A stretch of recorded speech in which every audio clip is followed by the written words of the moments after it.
What are you eating? Sometimes I think I'm a real adult, and then sometimes I just boil frozen peas and carrots and toss them in olive oil and salt. Okay, I feel less bad now about saying that I eat tuna packets as an easy meal. Yeah, Both that's are fair. disgusting. Good job. They're high in protein. They're delicious. A little sandwich. You microwaved frozen No. peas, Oh, Alex, No, I didn't microwave them. I boiled them. and tossed them in olive oil. And salt. And there's corn too. I don't see what the problem is. oh I don't man. know which one of you is more gross. Your food choices. I don't know what you have against peas, but we have to move on. All right. Getting right into it.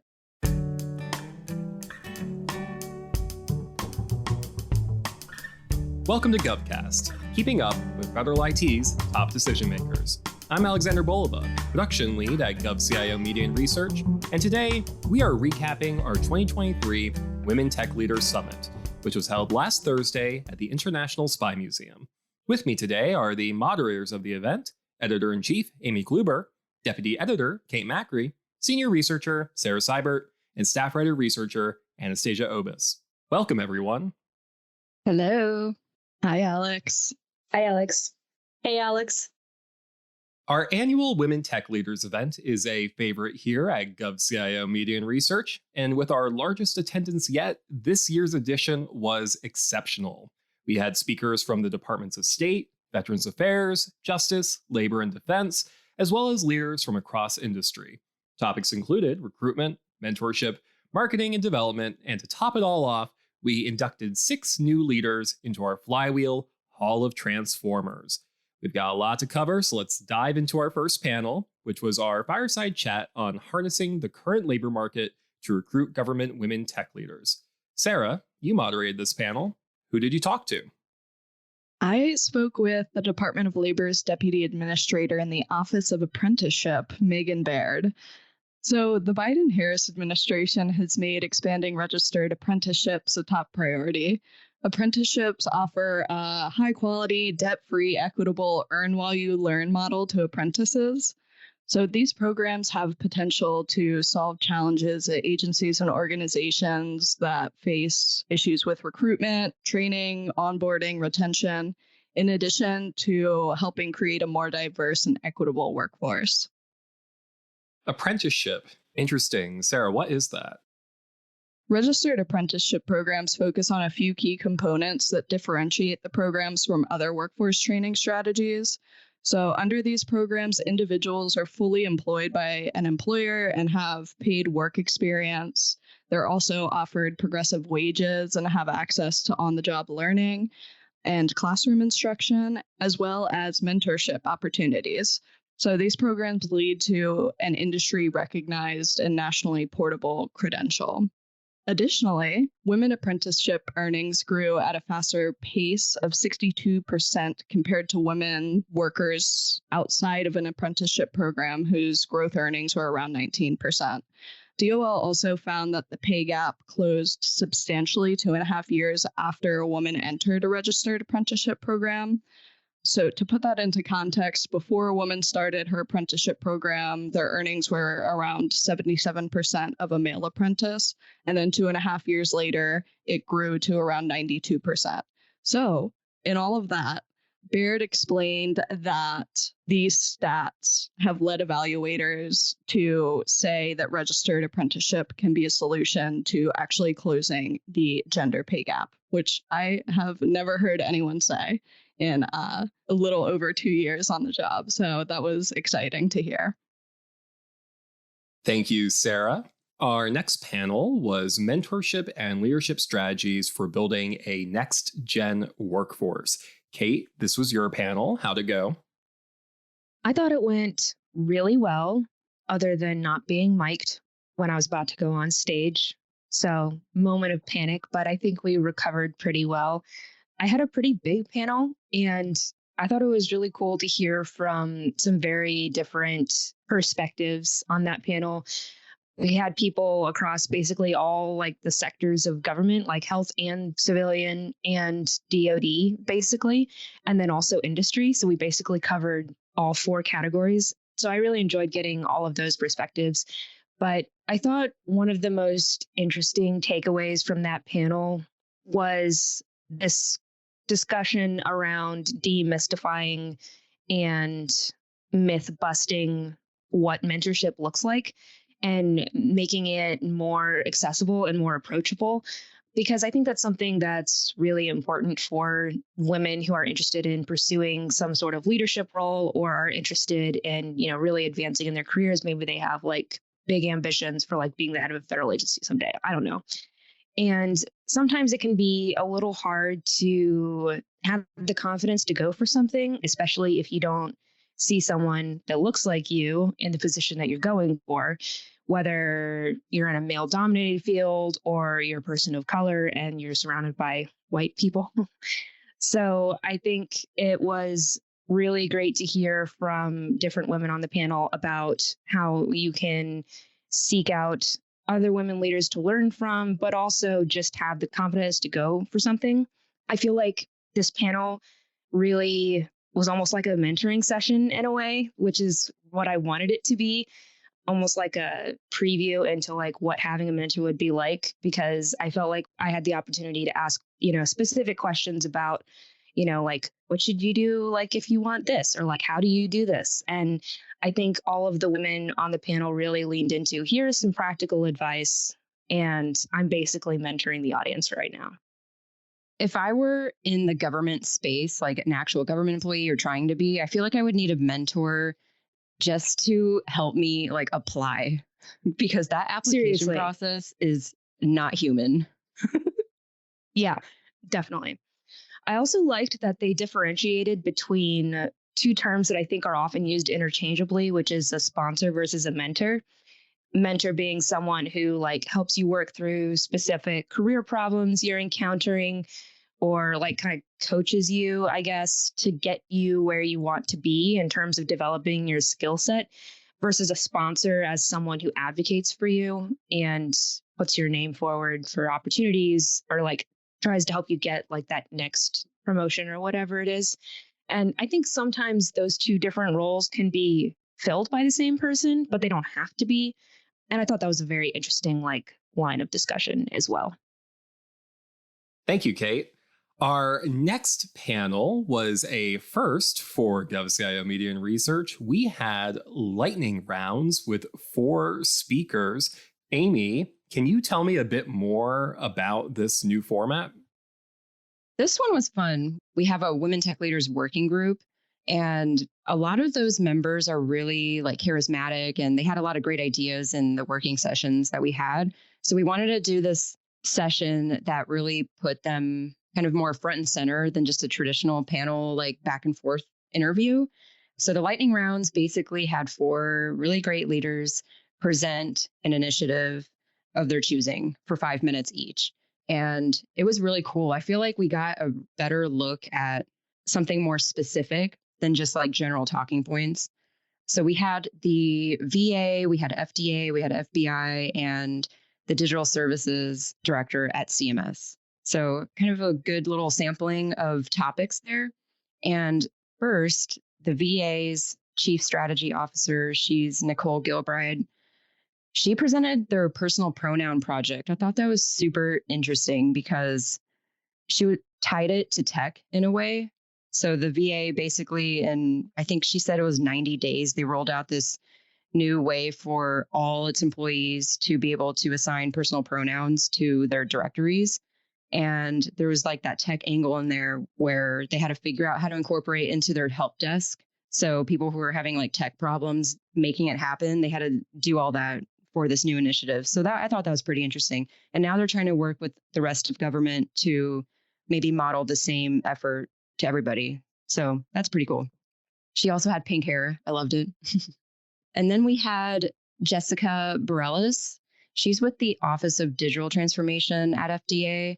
And she profiled a new plan they are doing around leadership. And if you don't know right now already, the FDA is coming out with all these MAPs, which is an acronym, Modernization Action Plan. So they have one for like data, they have one for tech, and they're going to have one for leadership. So I thought that was pretty cool that they broke out, instead of it being so specific on technology, they broke it out into like specifically leadership and how they're incorporating more diversity and things in that. Another bonus was her daughter was in the audience. So that was awesome. She's a high schooler. So she got exposure to a lot of this really great energy around diversity and equity in the federal government right now. And also the FDA CIO was in the audience in support of this. Vid Desai, he's super cool. So really glad FDA had a good representation around this topic. And then we had Cynthia Kaiser with the FBI. She profiled a lot about why they're trying to change their thinking around diversity, because in the end, being diverse helps fight cybercrime. She said it in a way that I thought resonated very well, where she said there is no mold for a technologist or a cybersecurity specialist because there's no mold on the threat. And I thought that was so impactful because it's so true. You know, a technologist doesn't look one way because you have to have that diversity in order to know how to find all the threats, which change every day, as we know. And then we had Andrea Fletcher with the digital service at CMS. She spoke on how they are advancing the health equity landscape. One of their biggest efforts is to collect data, because without standards and collecting the data, you don't know where the problem is. So they're looking right now into a lot of things like Medicare access and mapping where all the problems are as far as who's able to access the tools to enroll in Medicare or file claims or deal with that whole process. And she called their efforts, she called it digital equity. I thought that was super interesting because it's so like true, you know? They do a lot with like accessibility of websites and tools, and basically all the data work and all the digital equity work they're doing right now is helping just make websites accessible for all. I just wanted to say that I really love Nicole Gilbride's blazer. I thought it was very cool with the leather sleeves and the drapey lapels. Very cool. Pink hair was also a win. One of my family members was like, when I was in high school, wear all of the cool makeup and like dye your hair whatever color you want now, because you won't be able to do that when you're in the professional world. So Nicole's breaking down barriers in more ways than she knows. Next week, I'm showing up with different colored hair. She did say that she used to dye her hair as a breast cancer awareness type thing after a family member had breast cancer. And I'm like, yeah, you can't judge pink hair. I mean, it's for a good cause. Right.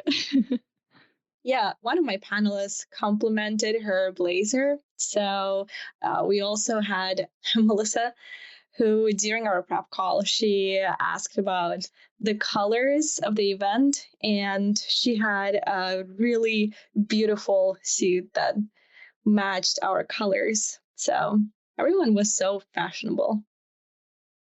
Well, speaking of your panelists, Anastasia, this was your second panel you've moderated during your time here. It was marketing the government mission. Can you tell me about it? Yeah, so Amy mentioned our Women Tech Leaders Working Group. And during the working group, we talked a lot about how the government finds it challenging for one reason or another to tell its story.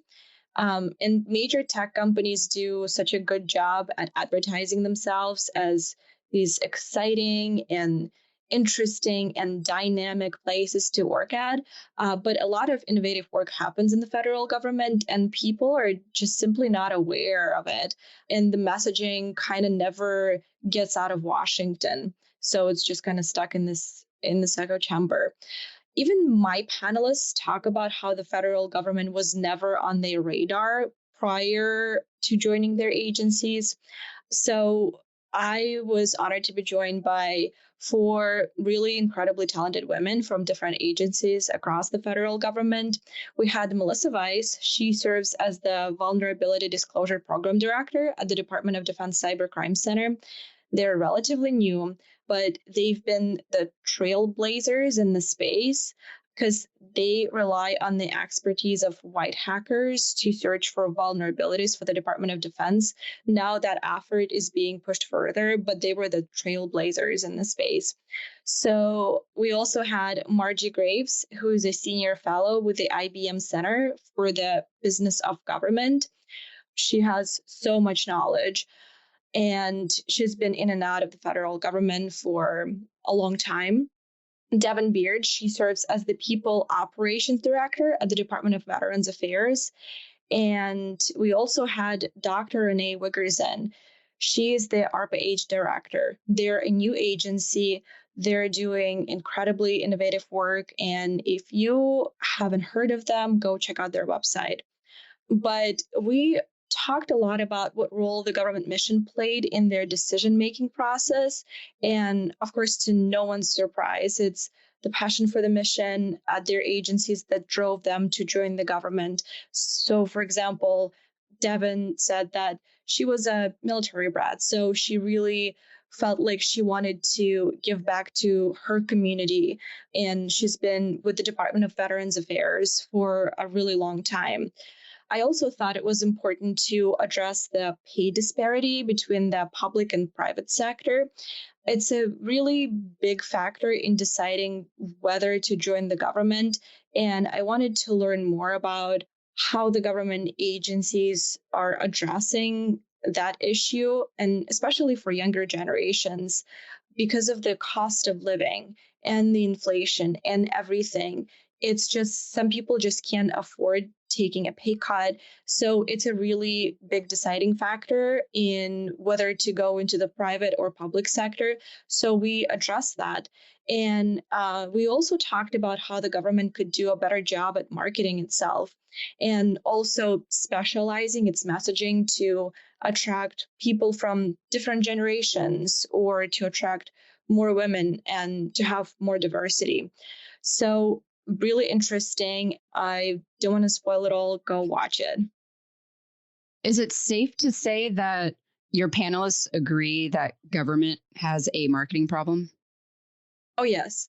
So, for example, Margie, she was saying how the government tends to limit its outside communication, and it becomes a detriment to being able to tell the federal story.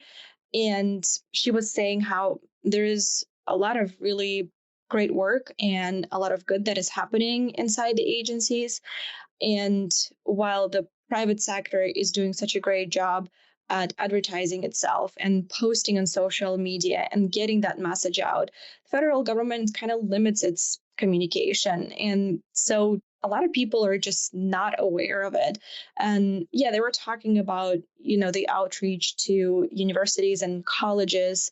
So for example, Devin, she was talking about how it's important to start improving their external representation and kind of educating people on what the benefits are and what some of the education opportunities are that the federal government can offer, things like that.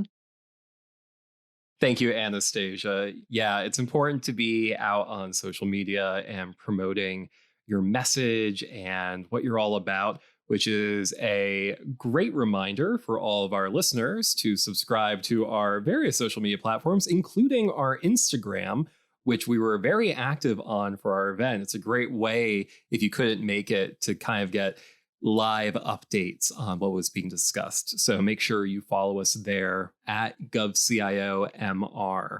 Next, we had one of my favorite news segments, which is the Flywheel Awards.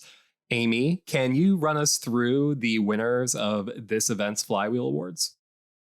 So this event, we had two rising stars this time.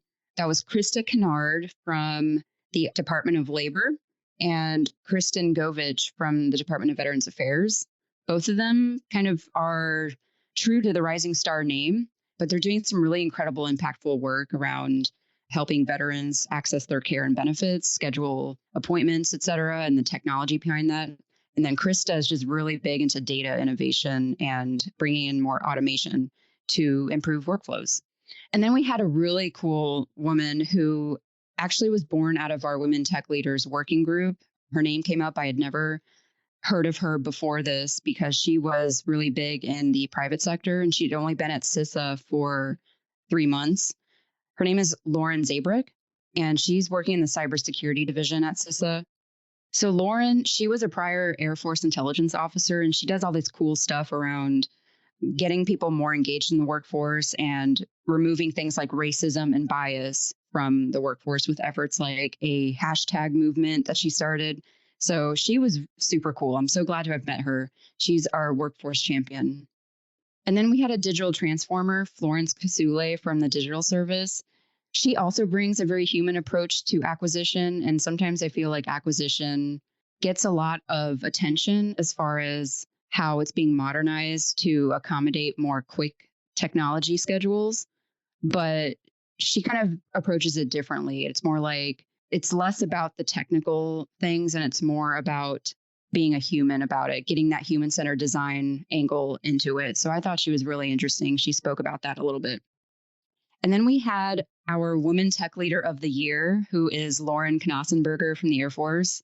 And I think that's like not a surprise that she's the Woman Tech Leader of the Year, because think of all the things that the Air Force kind of influenced across the Defense Department, but also outside the Defense Department.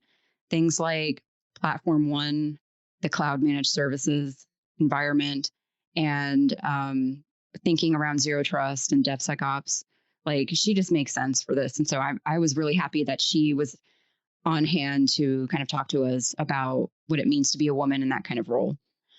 And then we had Dorothy Aronson, who was most recently CIO at the National Science Foundation. She received a Lifetime Achievement Award. And just like she made sure to point out, she's not done yet.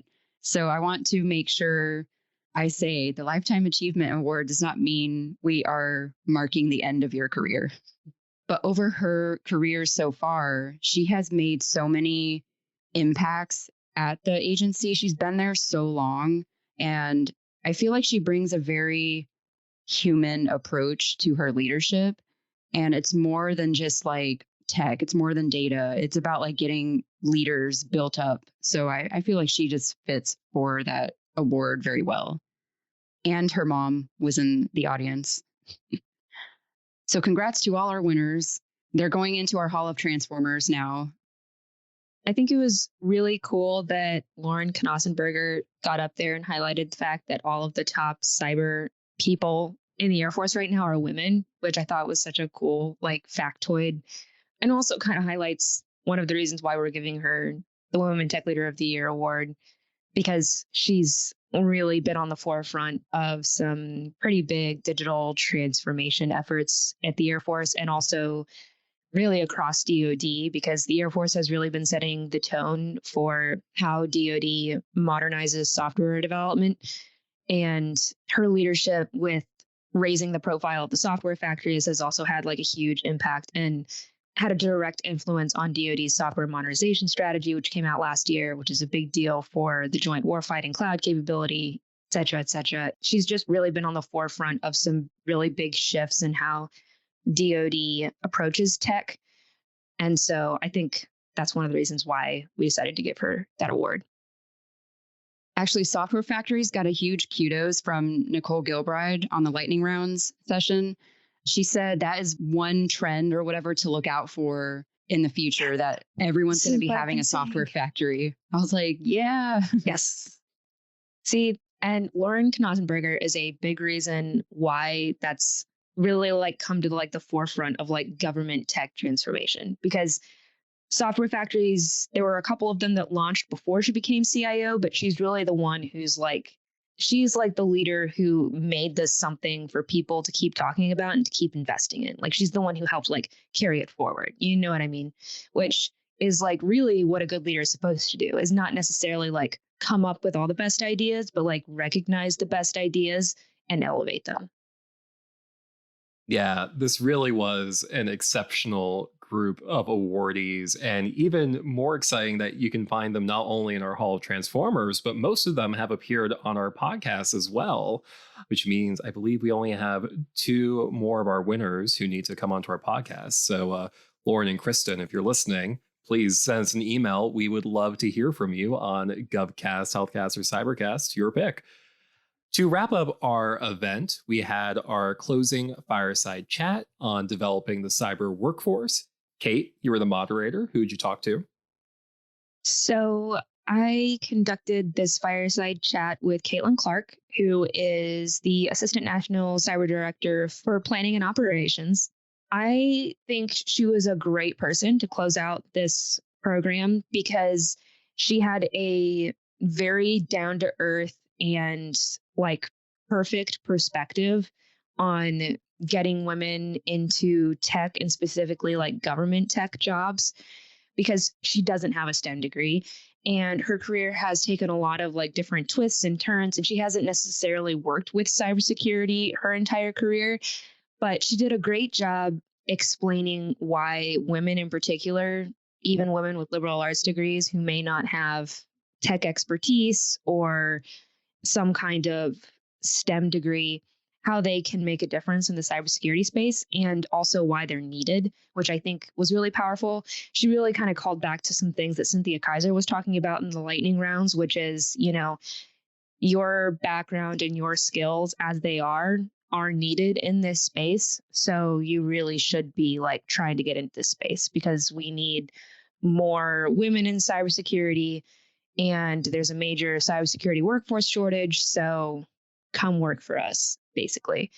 But I really liked how accessible she made it sound. She really democratized this idea of working in cyber and government, because I feel a lot of the times, when the average person thinks about having a cyber career in the federal government, that sounds very removed and scary. And you need to have a bunch of certifications and special degrees and do all this. There's all these hoops you have to jump through in order for that to be a reality. And she was like, no, it's not actually like that. We actually need people who have these backgrounds and skill sets or these different perspectives that you might think you don't need for a cyber career, but you actually do. So I thought that was a really great way to finish the program, to really kind of inspire people to look into that and pursue that. And then, of course, she was also able to give us a little sneak peek of the cybersecurity workforce strategy, which the Office of the National Cyber Director is expected to release sometime this summer. So that was also exciting. I'm not going to talk about it here because you should go read the article and watch the videos from our event.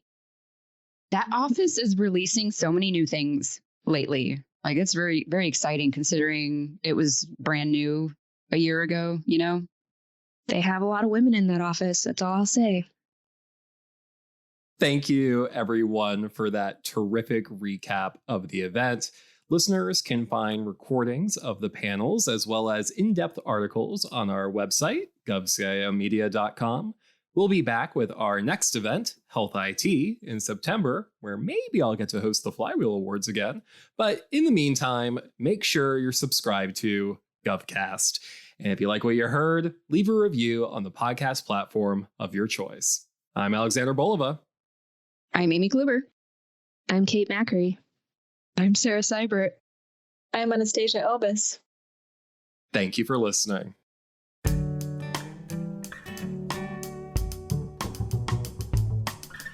GovCast, along with HealthCast and CyberCast, is a production of GovCIO Media Research. For more podcasts and to check out the other shows, head to govciomedia.com. Watch out for new episodes released every Tuesday and Wednesday across our shows. You can follow all of them on your favorite podcast platform. And if you like what you heard, make sure to let us know by leaving a review. And if you have any topics you think we should look into, contact us at newsletter@govcio.com.